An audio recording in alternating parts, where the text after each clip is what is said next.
મહંત સ્વામી મહારાજ જન્મજયંતિ પર્વના આ પ્રથમ દિવસે આપણે ગુરુહરિ મહંત સ્વામી મહારાજના પ્રારંભિક જીવનનો પરિચય પ્રાપ્ત કરીશું.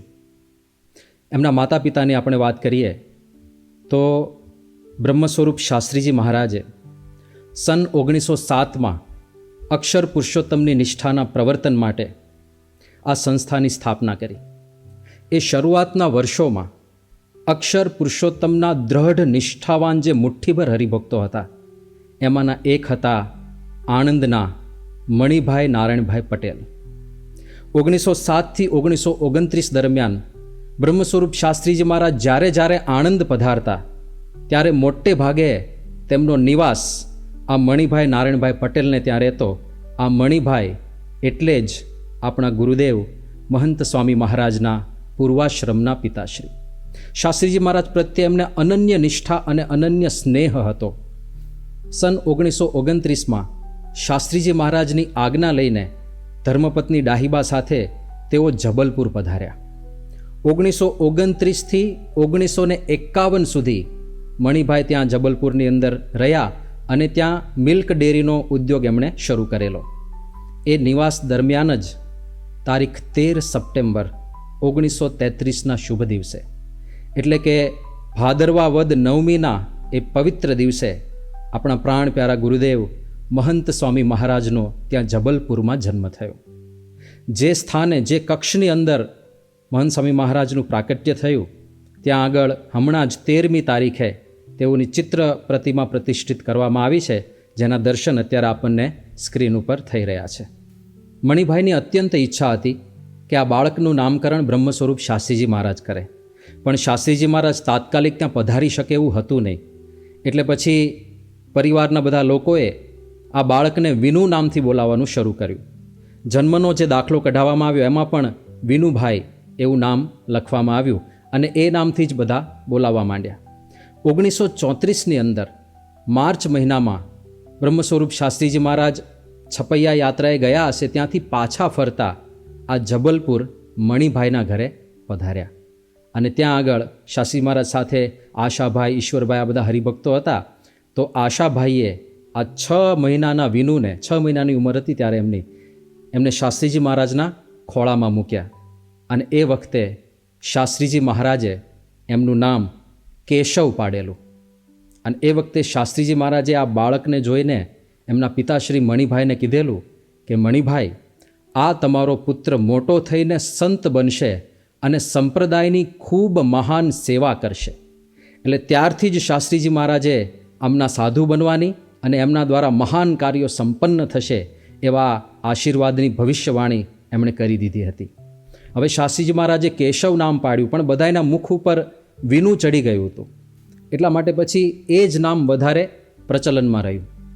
ત્યાં આગળ એમના આડોશી પાડોશી કેવા હતા, તો ત્યાં પરિસ્થિતિ એવી હતી કે ગુજરાતી સમાજ બહુ સીમિત હતો. એમના પાડોશમાં એક મદ્રાસી શ્યામરાવજી રહેતા હતા, બીજા પાડોશમાં એક પંજાબી ભાઈ રહેતા હતા અને આજુબાજુ આખા વિસ્તારમાં મોટે ભાગે બધા ખ્રિસ્તીઓ રહેતા હતા. એટલે એમની સાથે મહંત સ્વામી મહારાજ બાળપણની અંદર બધા બાળકો સાથે રમે, વાર્તાલાપ કરે તો મોટે ભાગે હિન્દી અને અંગ્રેજી ભાષામાં વાર્તાલાપ કરે અને ઘરમાં ગુજરાતી ભાષા બોલાય. એટલે 3 ભાષાઓનો એમને નાનપણથી પરિચય પ્રાપ્ત થયો. 1939માં એમને સ્કૂલની અંદર ભણવા માટે મૂકવામાં આવ્યા. 4 જુદી જુદી શાળાઓમાં તેઓ ભણ્યા. શરૂઆતમાં 6 મહિના ગુજરાતી ક્લબ દ્વારા સંચાલિત સ્કૂલમાં તેઓએ અભ્યાસ કર્યો. ત્યાર પછી સેન્ટ નોર્બર્ટ કોન્વેન્ટ સ્કૂલમાં ફેબ્રુઆરી 1941 સુધી અભ્યાસ કર્યો.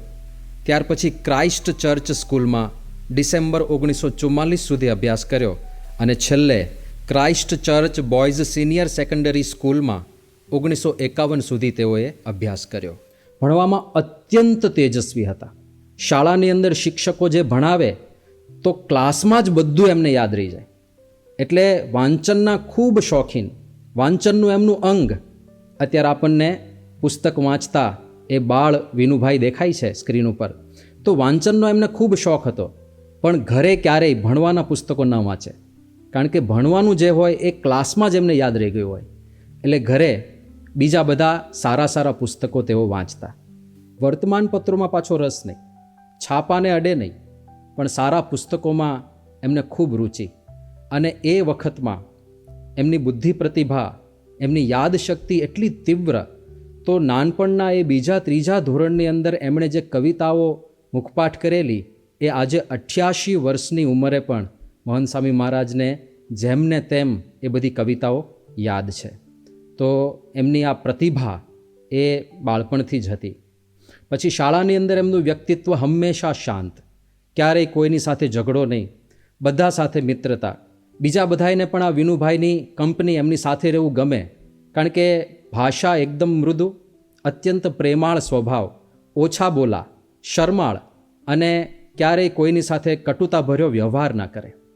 એમના પ્રિય વિષયોમાં ભૂમિતિ, રસાયણ વિજ્ઞાન અને જીવ વિજ્ઞાન, આ 3 એમના પ્રિય વિષયો હતા.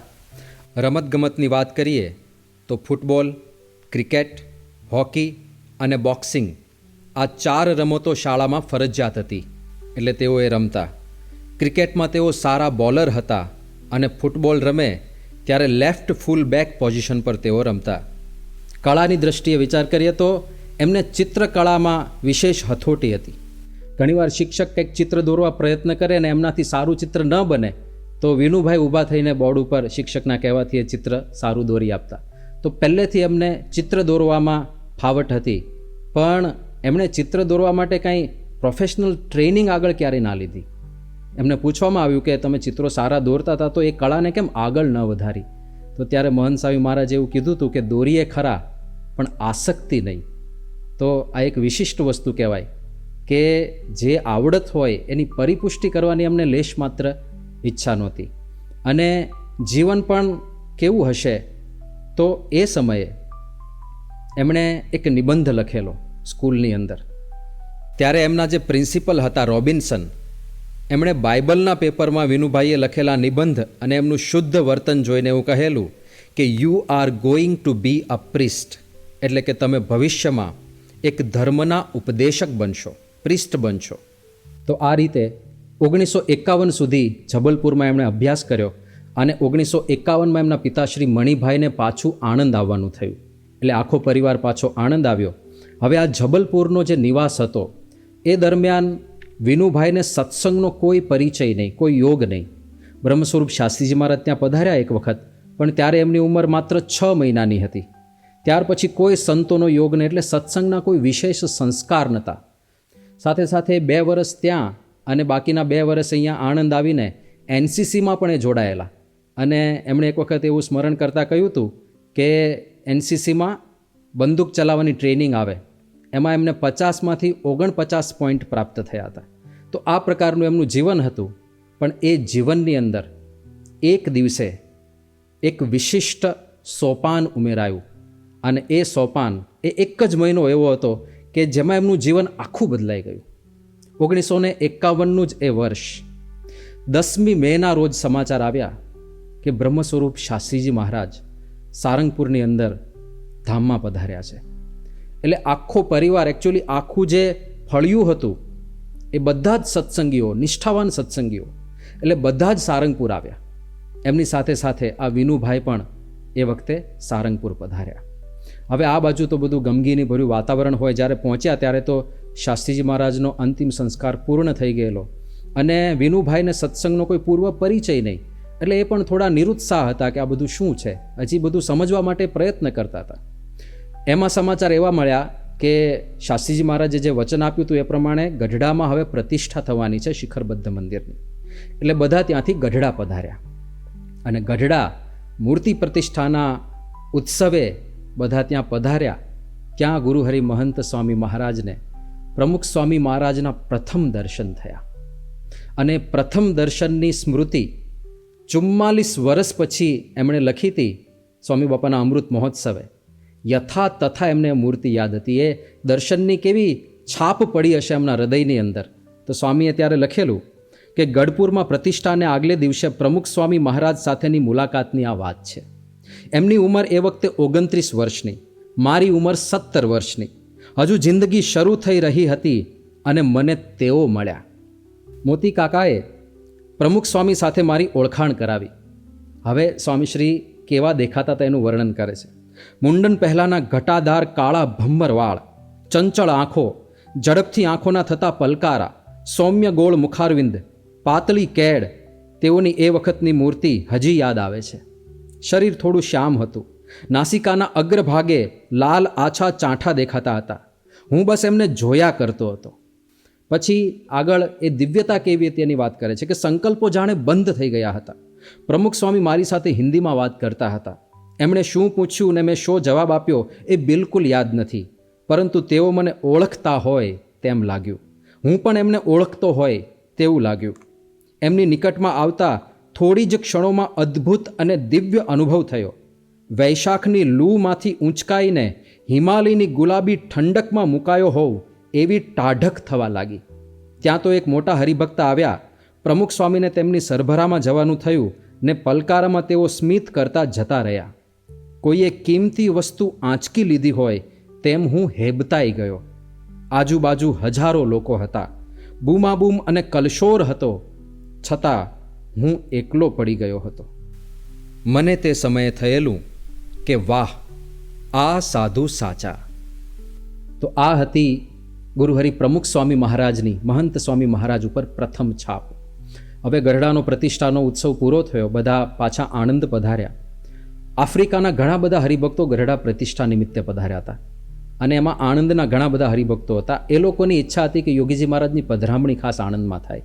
તો એ નિમિત્તે યોગીજી મહારાજ આણંદ પધારેલા અને મણિભાઈના ઘરે જ, મહંત સ્વામી મહારાજના ઘરે જ યોગીજી મહારાજનો ઉતારો હતો અને 8 દિવસ સુધી યોગીજી મહારાજ ત્યાં રહ્યા હતા.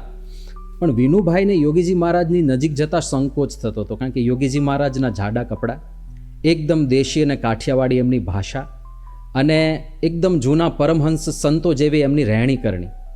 એટલે વિનુભાઈ થોડા દૂર દૂર રહ્યા કરે, પણ તોય એમને વિશેષ હજી કાંઈ અનુરાગ થતો નહોતો. 8 દિવસના રોકાણ પછી બ્રહ્મ સ્વરૂપ યોગીજી મહારાજ ત્યાંથી વિદાય થયા. યોગીજી મહારાજ જ્યારે વિદાય થતા હતા ત્યારે વિનુભાઈ ગોયા તળાવની પાળે બેઠા હતા. નજીકમાં જ તળાવ છે. યોગીજી મહારાજે જોયું એટલે એમને નજીક બોલાવ્યા. એવો પણ જિજ્ઞાસાથી યોગીજી મહારાજની નજીક ગયા અને ત્યારે યોગીજી મહારાજે એકદમ પ્રેમથી, એકદમ નમ્ર ભાવથી વિનુભાઈને એવું કીધું કે લ્યો, અમે જઈએ છીએ, અમારી ભૂલચૂક માફ કરજો. અને આટલું કહીને યોગીજી મહારાજ તો આગળ પધારી ગયા.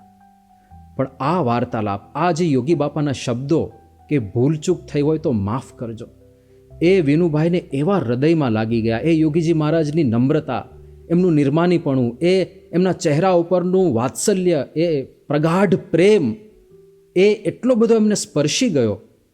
તો ત્યાં તળાવની પાળ ઉપર 3 કલાક સુધી બેઠા બેઠા વિનુભાઈએ યોગી બાપાનો જ વિચાર કર્યો કે કેવી નમ્રતા, કેવી સાધુતા, કેટલી દિવ્યતા, કેવો પ્રેમ, કેવું વાત્સલ્ય. એ બધો વિચાર કર્યો ને ત્યારે યોગીજી મહારાજની એક અમીટ છાપ એમના અંતરમાં પડી ગઈ અને ત્યાંથી જ સત્સંગમાં એમની વિશેષ ગતિ થવા લાગી. એટલે 1951ના વર્ષનો આ મે મહિનો ખૂબ અગત્યનો પુરવાર થયો. 4 અગત્યની ઘટના. 10મી મેએ શાસ્ત્રીજી મહારાજનું ધામગમન થયું. 15મી મેના રોજ પ્રમુખ સ્વામી મહારાજ સાથેનો પ્રથમ મેળાપ થયો, જે એમને અંતરમાં કોતરાઈ ગયો. 22મી મેના રોજ યોગીજી મહારાજ આણંદ પધાર્યા અને 30મી મેએ જ્યારે યોગીજી મહારાજે વિદાય વખતે માફી માંગી, એ ઘટનાથી એમના જીવનમાં સંપૂર્ણ પરિવર્તન આવવાની શરૂઆત થઈ. આ અનુભૂતિ વર્ણવતા તેઓએ લખેલું કે યોગીજી મહારાજ મળ્યા અને હું તેમાં એકદમ ચોંટી ગયો. હું જાણે એમની શોધમાં હતો, પરંતુ ખબર નહોતી. એ મળ્યા એટલે તૃપ્તિ થઈ ગઈ. બીજું બધું જ ગૌણ થઈ ગયું. યોગીજી મહારાજ જ જીવનના કેન્દ્રમાં આવી ગયા. સત્પુરુષનો આ પ્રભાવ છે, એ ઓળખાય એટલે તરત જ આપણું જીવન બદલાઈ જાય અને ભગવાન અને સંત આપણા કેન્દ્રમાં આવી જાય. આમ તો મહંત સ્વામી મહારાજ એ અક્ષર બ્રહ્મ જ છે, પણ આ લોકની દ્રષ્ટિએ જે આપણી વૈદિક ગુરુ શિષ્ય પરંપરા છે કે ગુરુ દ્વારા જ શિષ્યને જ્ઞાન થાય, એનું સંવર્ધન, એનું સંપોષણ થાય, એના માટે આ ગુણાતીત સત્પુરુષો આ પ્રકારની લીલા કરતા હોય છે. બીજો એક પ્રસંગ એમના જીવનમાં એ જ અરસાની અંદર બન્યો. યોગીજી મહારાજ જનતા એક્સપ્રેસમાં અમદાવાદથી મુંબઈ પધારતા હતા અને એ ટ્રેન થોડીવાર માટે આણંદ ઊભી રહે એટલે બધા હરિભક્તો ત્યાં આગળ રેલવે સ્ટેશને દર્શન માટે ગયા હતા. બધાની ભેગા વિનુભાઈ પણ ત્યાં ગયા હતા. હવે અત્યંત શરમાળ પ્રકૃતિ એટલે દૂર એક હોટલ હતી, એની દિવાલના ટેકે વિનુભાઈ ઊભા હતા આ બાજુ યોગીજી મહારાજને સમાચાર મળ્યા કે વિનુભાઈ આવ્યા છે. અને યોગીજી મહારાજને પણ આ તો પૂર્વની ઓળખાણ, એટલે એમના પ્રત્યે વિશેષ સ્નેહ પહેલેથી જ. યોગીજી મહારાજ કે વિનુભાઈ આવ્યા છે.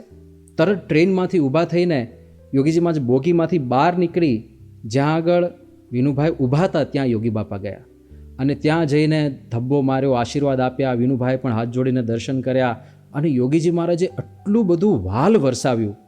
તો મહંત સ્વામી મહારાજના અંતરમાં આ પ્રસંગ પણ એટલો બધો સ્પર્શી ગયો. ત્યાં તો ટ્રેનનું વિસલ વાગ્યું. યોગીજી મહારાજે તો પછી ટ્રેનમાં બેસીને વિદાય લીધી.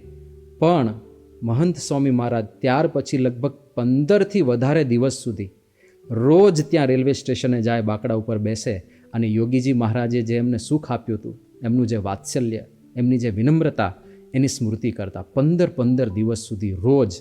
તો કેટલી હદ સુધી યોગીજી મહારાજ એમના જીવનમાં એમને સ્પર્શી ગયા. ત્યાર પછી સાધુ થવાની પ્રથમ વાત કેવી રીતે થઈ, તો એમાં પ્રમુખ સ્વામી મહારાજ એમણે એમને સાધુ થવાની પ્રથમ વાત કરેલી. અટલાદરા જન્માષ્ટમીના સમયે ગયા હશે અને ત્યાંથી પાછા ફરતા હતા એકાદશીને દિવસે. તો આ બધા યુવકો આણંદ આવતા હતા અને પ્રમુખ સ્વામી મહારાજ ટ્રેનમાં એ અમદાવાદ તરફ જતા હતા. યુવકોએ જોયું કે બધા સંતો પણ છે, તો બીજા બધા યુવકો તો જ્યાં જગ્યા મળે ત્યાં બેસી ગયા. પણ વિનુભાઈ એ સ્પેશિયલી જ્યાં પ્રમુખ સ્વામી મહારાજ થર્ડ ક્લાસના ડબ્બામાં બેઠા હતા ત્યાં જ પહોંચી ગયા એમની સાથે, કારણ કે પૂર્વની ઓળખાણ હતી, આકર્ષણ તો થયેલું. અને ત્યાં આગળ સ્વામીએ પણ એમની ઓળખાણ હતી એટલે બહુ સારી રીતે એમને બધી વાત કરી. અને એ વખતે જે વાર્તાલાપ થયો, યોગીજી મહારાજનો મહિમા પણ બાપાએ ત્યાં ખૂબ કહ્યો એમને. અને ત્યારે સ્વામીએ મહંત સ્વામી મહારાજને કીધેલું કે તમે સાધુ બની જાઓ, બહુ સેવા થશે. તો સાધુ થવાની પ્રથમ વાત એમને ગુરુહરિ પ્રમુખ સ્વામી મહારાજે કરેલી. પછી જ્યારે યુવકો વિદાય લેતા હતા આણંદ સ્ટેશને, ત્યારે પ્રમુખ સ્વામી મહારાજે છેલ્લે બધાને કીધેલું કે આજે એકાદશી છે, માટે કંઈ ખાતા નહીં. એટલે ઉપવાસ કરવાની શરૂઆત પણ ગુરુહરિ પ્રમુખ સ્વામી મહારાજે કરાવેલી.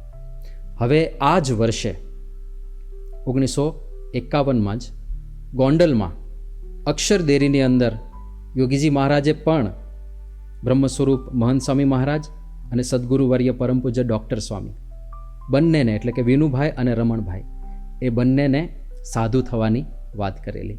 અને ત્યારથી જ એમનું લક્ષ્ય સ્પષ્ટ થઈ ગયું કે હવે તો આ જ આપણું એક લક્ષ્ય છે, સાધુ થવાનું છે. પણ યોગીજી મહારાજનો સંકલ્પ હતો કે ભણેલા ગણેલા ગ્રેજ્યુએટ યુવાનોને સાધુ બનાવવા છે. એટલે યોગીજી મહારાજની આજ્ઞા હતી કે ગ્રેજ્યુએશન પૂરું કરીને આવજો. એટલે વલ્લભ વિદ્યાનગરમાં વીપી સાયન્સ કોલેજમાં પ્રી સાયન્સ 1 વર્ષ સુધી તેઓ ભણ્યા. અને આ પ્રી સાયન્સનો જે કોર્સ કર્યો એમાં રમણભાઈ એટલે કે પરમ પૂજ્ય ડૉક્ટર સ્વામી એ એમના મિત્ર, એક જ બેન્ચ ઉપર બંને બેસતા.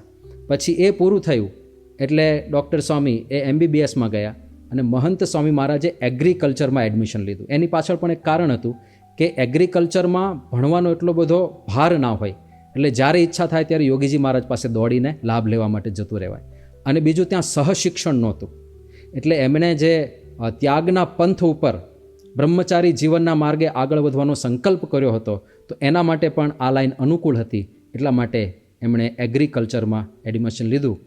1952ની અંદર આ જ અરસાની અંદર અટલાદરામાં એક વિશેષ પ્રસંગ બની ગયો.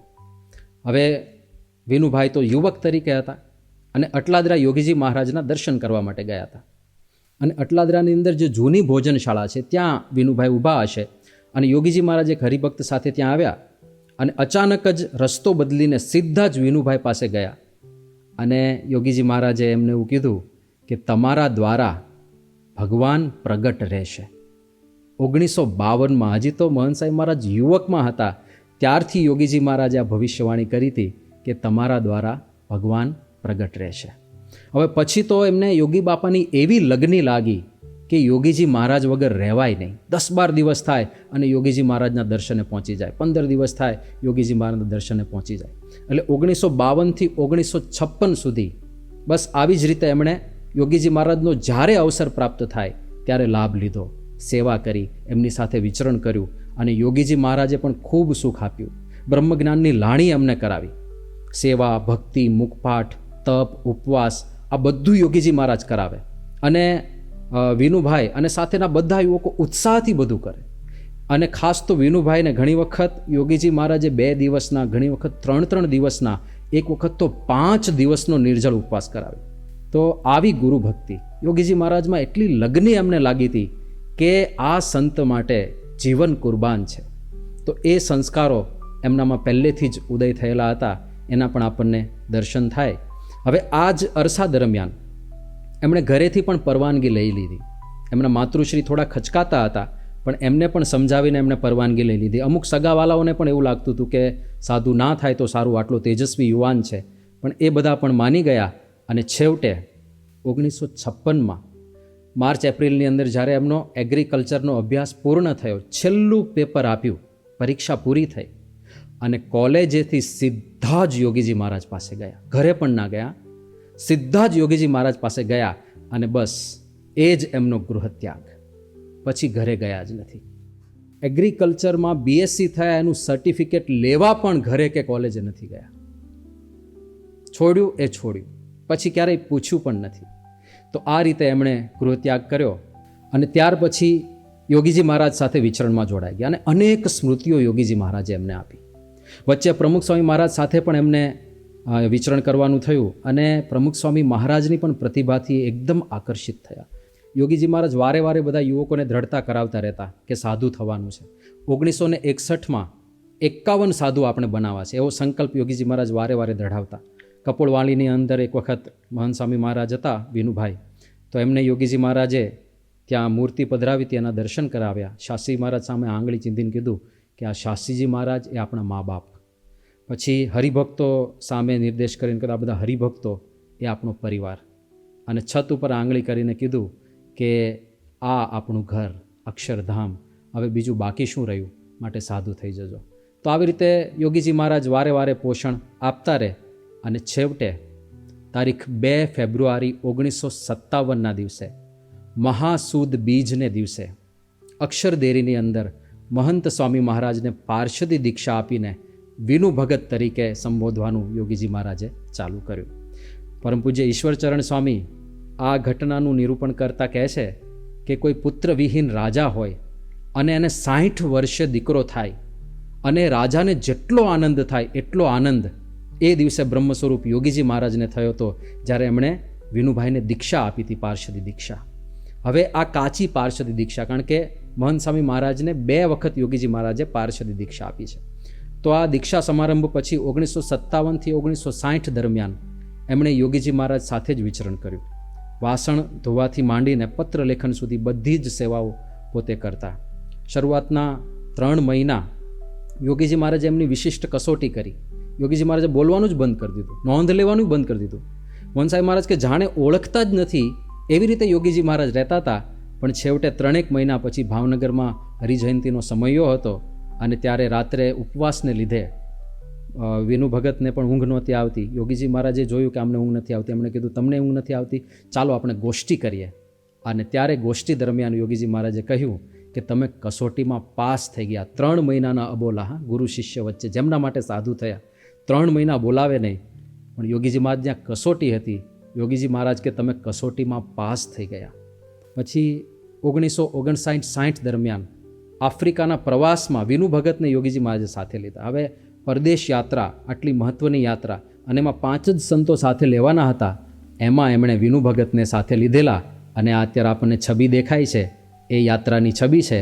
એમાં યોગીજી મહારાજની સાથે હાથમાં પોટલું લઈને ગુરુહરિ પ્રમુખ સ્વામી મહારાજના આપણને દર્શન થાય છે. સફેદ વસ્ત્રોમાં ગુરુહરિ મહંત સ્વામી મહારાજ છે અને જે યુવકે યોગીજી મહારાજનો હાથ પકડ્યો છે એ અરુણભાઈ, એટલે કે સદગુરુવર્ય પૂજ્ય ઈશ્વરચરણ સ્વામી. તો આ પરદેશ યાત્રામાં પણ સાથે રાખ્યા. અને આફ્રિકાની યાત્રા દરમિયાન જ યોગીજી મહારાજે કીધું હતું કે આપણે મુંબઈ જઈને તરત જ દીક્ષા આપી દેવી છે કે તમે 2, અરુણભાઈ, પછી મહંત સ્વામી મહારાજને બીજી વખત પાર્ષદી દીક્ષા, પછી મહેન્દ્રભાઈ ત્યાગવલ્લભ સ્વામી આફ્રિકાથી આવવાના હતા, અને 6 યુવકો એ ઘાટકોપરની અંદર ભણતા હતા. તો એ બધાઈને ભેગા કરીને કુલ 9 યુવકો, જેને આપણે 9 યોગેશ્વરો કહીએ છીએ. તો યોગીજી મહારાજ મુંબઈ પધાર્યા અને 1960ની અંદર અષાઢ સુદ નોમના દિવસે મુંબઈમાં પાર્ષદી દીક્ષા આપી. એમાં કોઠારી બાપા, ત્યાગવલ્લભ સ્વામી, ઈશ્વરચરણ સ્વામી, વિવેક સાગર સ્વામી, આ બધા સદગુરુ સંતો એમાં સામેલ હતા.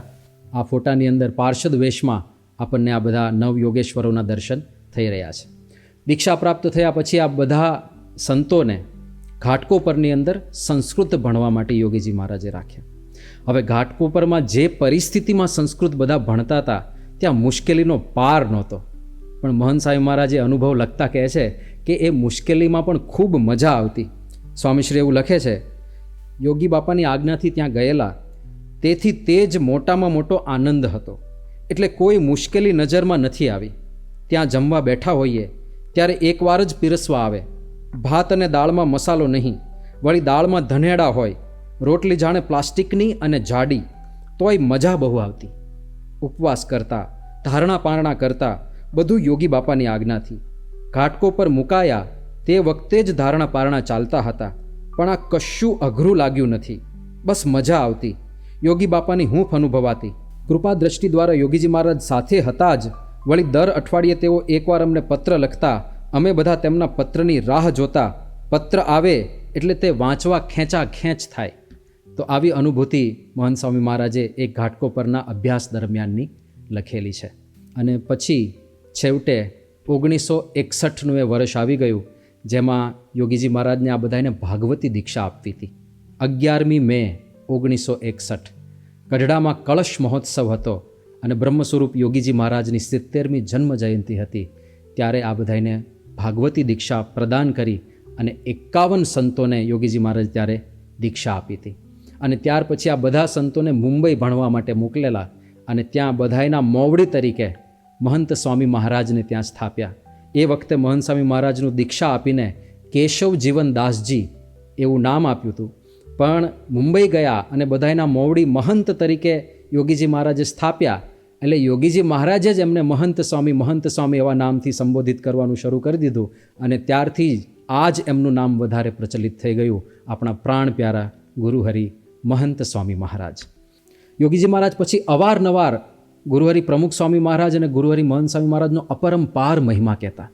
યોગીજી મહારાજની પ્રાસાદિક વાણીમાં જ કેટલોક મહિમા અત્યારે આપણે સાંભળીએ. આજ મહાત્માનો જન્મ દિવસ છે. સત્કર્મ કરવા, ખૂબ સત્કર્મ કરો. આજે જન્મ દિવસ મોટાનો ઉજવો અને બધા એવા નિર્દોષ બુદ્ધિ હોવ કરો કે જેથી કે હૃદયમાં અખંડ ભગવાન નિવાસ કરશે. આપણા સ્વામિનારાયણ ભગવાન નિર્માણી, ગુણાતીત નિર્માણી, શાસ્ત્રમાન નિર્માણી, એવા નિર્માણી આપણે મહાનતમ કેશવજી ઉમદા સમજાયેલા નિર્માણી, બહુ ભક્તરાજ અને અખંડ કર્મ સ્થિતિ, એવા જે ગુણ આપણામાં આવે તે સમજો નિર્માણ ગુણ આપણામાં છે. એ આપણે કહેવાનો સિદ્ધાંત આવી રીતે જો સત્સંગ વધારીશું, સંત દ્વારે, પ્રમુખ સ્વામી દ્વારે, મહાન સ્વામી દ્વારે સત્સંગ વધવાનો કેટલો છે એ તો આપણે જોઈ નહીં શકીએ. આવા હોલ પણ હાકડા પડશે. મહાન સ્વામી ભગવાન કાયમ રહે. લો તમે વિશ્વાસ બેઠો સારું, વિશ્વાસ બેવો તો મહાન સ્વામી ભગવાન કાયમ રહે. લો વાત બેઠી ના બેઠી, સર્વે ક્રિયા ગુણાતીત લાગે, બધા સંગની ભગવાન દૂર ન જાય. માટે મહાન સ્વામી મહિમા સમજો, સમજો એટલું સંતમાં રહીને ભગવાન દ્રષ્ટિ કરે. અત્યારે આપણે શું સમજવા, એવા એકાંતિક સંતો પૃથ્વી પર વિરુદ્ધતા હોય, ધર્મ, જ્ઞાન, વૈરાગ, ભક્તિ વાળા સંતો હોય. આ પ્રમુખ સ્વામી જેવા, મહાન સ્વામી જેવા આપણે ક્યાં આગળ હોતવા જવા? હે, મહાન સ્વામી જેવા, પ્રમુખ સ્વામી જેવા એવા સંતો એની સેવા કરે તે ભગવાન સંતમાં રહીને દ્રષ્ટિ કરે, શાસ્ત્રી માયામાં દ્રષ્ટિ કરે, તેના વિકાર તો તત્કાળ થઈ જાય, તો તત્કાળ થઈ જાય. હા, અક્ષરધામાં જાવ, સાપ જોશે ને ઘરવાય નહીં દે. અક્ષરધામાં બાપા ને કહેવા દે, સાપ જોશે આમ ઘેર થઈ જાઓ, સાપ અક્ષરધામ બે જાઓ. એમ સીજીમાન સાપ ક્યારે મળે? સંતનો રાજભો થાય ત્યારે. ટીવીના સાપ ન મળે. અહીં પાસપોર્ટ નથી મળતો, તેમ ક્યાંય પાસપોર્ટ ન મળે. પણ આવા મહાન સ્વામી લખ્યા, પ્રમુખમાં લખ્યા, સિક્કો મારી નથી અક્ષરધામ. પછી એને આડો કોઈ પ્રકૃતિ કોઈ ન ઉતરી, આડો ન આવી શકે. એટલા માટે આપણે પાસપોર્ટ મળી ગયો છે, એમાં ના અમને પાસપોર્ટ નથી મળ્યો. એમ તમે જો ભગવાન બચશો, સંસ્કૃત ભણશો, મહારાજ પ્રમુખ આજ્ઞામાં રહેશો તો તમે હોના ના. આજે મહારાજનો જન્મ દિવસ છે, મહારાજ માગીએ એ ફળીભૂત થાય. બોલો સાહેબ. એટલે આ રીતે અનેક પ્રસંગે યોગીજી મહારાજ મહંત સ્વામી મહારાજનો મહિમા કહેતા. 1961થી 1971 સુધી અક્ષર ભુવનમાં જ આ બધા સંતોના અગ્રણી તરીકે, એમના માર્ગદર્શક તરીકે મહંત સ્વામી મહારાજ ત્યાં બિરાજ્યા. 1970ની અંદર વિદેશ યાત્રા, બીજી વિદેશ યાત્રાએ પણ તેઓ પધાર્યા અને 1971માં છેવટે જે ગુરુહરિએ પોતાના જીવનમાં આટલું મોટું પરિવર્તન આણ્યું હતું એવા બ્રહ્મ સ્વરૂપ યોગીજી મહારાજે દેહલીલા સંકેલી લીધી. યોગીજી મહારાજના અંતિમ દિવસોમાં એ પ્રમુખ સ્વામી મહારાજ અને મહંત સ્વામી મહારાજને વારંવાર યાદ કરતા અને બંનેનો ખૂબ મહિમા કહેતા. 23 જાન્યુઆરીએ યોગીજી મહારાજ એવું બોલેલા કે મારા પછી પ્રમુખ સ્વામી છે ને, મારા કરતાં તમને સવાયું સુખ આપશે. પ્રમુખ સ્વામી તો મારું સર્વસ્વ છે. એમ કહીને યોગીજી મહારાજે અંતિમ શ્વાસ આ ધરતી ઉપર લીધા. પછી પ્રમુખ સ્વામીજી મહારાજ આ સંસ્થાના ગુરુપદે વિરાજમાન થયા. મહંત સ્વામી મહારાજ માટે પ્રમુખ સ્વામી મહારાજને ગુરુ તરીકે સ્વીકારવા લેશ માત્ર કઠણ નહોતું, કારણ કે પહેલેથી જ એમના અંતરમાં પ્રમુખ સ્વામી મહારાજ વસી ગયેલા હતા. એમણે પોતાની અનુભૂતિ લખી છે કે પ્રમુખ સ્વામીએ ધીમે ધીમે એવો ઉપાડ કર્યો કે ખબર જ ન પડી, એમાં જોડાઈ જવાયું. કારણ મૂળ વસ્તુ તો એક જ હતી ને, એ તો માત્ર ચહેરો જ બદલાયો હતો. એટલે ગુરુહરિ યોગીજી મહારાજમાં જેવી પ્રીતિ એમને હતી એવી જ એમને પ્રમુખ સ્વામી મહારાજમાં પણ થઈ ગઈ. 1971માં યોગીજી મહારાજ ધામમાં પધાર્યા. 71થી 77 સુધી ગુરુહરિ મહંત સ્વામી મહારાજ મુંબઈમાં જ બિરાજ્યા અને બધા સંતોને એમણે તૈયાર કર્યા. સાથે સાથે ત્યાંથી દક્ષિણ ગુજરાત, સુરત, ભરૂચ સુધી મહંત સ્વામી મહારાજ વિચરણ માટે પણ પધારતા અને હરિભક્તોના નાના મોટા પધરામણી વગેરે કાર્યો હોય એમાં એમને સંતોષ આપતા. 1977માં મહંત સ્વામી મહારાજ વિદેશ યાત્રાએ પધારીને પછી જ્યારે પાછા આવ્યા ત્યારે પ્રમુખ સ્વામી મહારાજે એમને કહ્યું કે હવે આપ આખા સત્સંગમાં વિચરણ શરૂ કરો. એટલે ત્યારે એમણે મુંબઈ છોડ્યું અને ત્યારથી કોઈ પણ એક સ્થાને નિવાસ કરીને રહ્યા નથી. સતત એમનું વિચરણ ચાલુ રહ્યું. જે વિચરણ આજ સુધી ચાલુ છે. 1998ની અંદર 25મી ઓગસ્ટે એમનું હૃદયનું ઓપરેશન થયું, બાયપાસ સર્જરી થઈ. એ સર્જરી પછી પણ એમનું વિચરણ એવું ને એવું જ ચાલુ રહ્યું, એટલો જ ભીડો. એમ કરતાં કરતાં તારીખ 20/7/2012ના દિવસે પ્રમુખ સ્વામી મહારાજે પત્ર લખીને મહંત સ્વામી મહારાજને સંસ્થાની તમામ જવાબદારી સોંપી દીધી અને અંતે 13 ઓગસ્ટ 2016ના દિવસે જ્યારે ગુરુહરિ પ્રમુખ સ્વામી મહારાજે આ પૃથ્વી પરથી પોતાની લીલા સંકેલી, ત્યારથી આ સંસ્થાના ગુરુપદે અને પ્રમુખ પદે આપણને આપણા પ્રાણ પ્યારા ગુરુહરિ મહંત સ્વામી મહારાજની પ્રાપ્તિ થઈ. એટલે 1977થી 2016 સુધી સદગુરુ પદે રહીને એમણે અત્યંત કષ્ટદાયી વિચરણ કર્યું અને 2016થી આ જ દિવસ પર્યંત તેઓ સતત અને સતત આપણા સત્સંગની અભિવૃદ્ધિ માટે, આપણા અંતરમાં ઉપાસનાની દ્રઢતા થાય એના માટે વિચરણ કરી રહ્યા છે. એમના ગુરુપદના કાર્યકાળમાં પણ એમણે ઉપાસનાના પ્રવર્તનનું અદ્ભુત કાર્ય કર્યું. 88થી વધારે સંતોને દીક્ષા આપી. પૂના, ધુલિયા, નવસારી 3 શિખરબદ્ધ મંદિરોમાં પ્રતિષ્ઠા કરી. અત્યારે 12 શિખરબદ્ધ મંદિરોના કાર્ય ચાલી રહ્યા છે. રોબિન્સવિલ અને સુરતમાં અક્ષરધામ મંદિરના કાર્યો ચાલી રહ્યા છે અને 210થી વધારે હરિમંદિરોની મૂર્તિ પ્રતિષ્ઠા કરીને એમણે અક્ષર પુરુષોત્તમનો જય જયકાર કર્યો. સાથે સાથે શાસ્ત્ર નિર્માણનું કાર્ય પણ ચાલી રહ્યું છે. એમણે સત્સંગ દીક્ષા ગ્રંથની ભેટ આપી, એના પરનું પ્રમુખ ભાષ્ય રચાવ્યું. એમણે અક્ષરમ અહમ પુરુષોત્તમ દાસોસ્મી એ મંત્રની આપણને ભેટ આપી. એમણે અક્ષર પુરુષોત્તમની મહાપૂજા કરાવી. એમણે અક્ષર પુરુષોત્તમની આરતીની રચના કરાવી અને અક્ષર પુરુષોત્તમના ડંકા દિગંતમાં વગાડ્યા. તો એવા પ્રાણ પ્યારા ગુરુહરિ મહંત સ્વામી મહારાજનો જન્મ જયંતિ પર્વ આજથી શરૂ થાય છે. એમના ચરણોમાં આપણે એ જ પ્રાર્થના કરીએ કે તેઓ જેવી રીતે યોગીજી મહારાજમાં જોડાઈ ગયા અને પ્રમુખ સ્વામીજી મહારાજમાં હોમાઈ ગયા, એમ આપણે પણ આપણા ગુરુહરિ મહંત સ્વામી મહારાજની અંદર જોડાઈ જઈએ અને સમર્પિત થઈ જઈએ. શ્રી સ્વામિનારાયણ ભગવાનની જય.